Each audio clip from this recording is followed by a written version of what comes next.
உயர்நிலைப்பள்ளி girls high school எதிரில் உள்ள அம்மன் கோயிலில் இன்று சிறப்பு அலங்காரம். ஆடி வெள்ளி முதல் நாளை முன்னிட்டு சிறப்பு அலங்காரம், சிறப்பு வழிபாடு, கொண்டாட்டம் நடைபெற்று வருகிறது.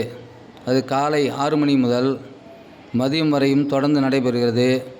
இன்று மாலை சாயங்காலம் கூட அந்த வழிபாடும் அந்த கொண்டாட்டமும் நடைபெறும் என்பதை மக்களுக்கு கோயில் நிர்வாகிகள் தெரிவித்துக் கொள்கிறார்கள். ஆடி வெள்ளி அம்மனுக்கு மட்டுமல்ல, முருகனுக்கும் உகந்த ஒரு மாதமாகும்.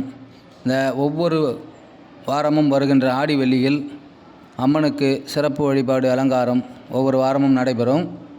அதோடு இந்த மாதத்தில்தான், ஆடி மாதத்தில்தான் முருகனுக்கு காவடி எடுக்கின்ற கொண்டாட்டமும் இருக்கிறது என்பதை மக்கள் நினைவு கொள்ள வேண்டும்.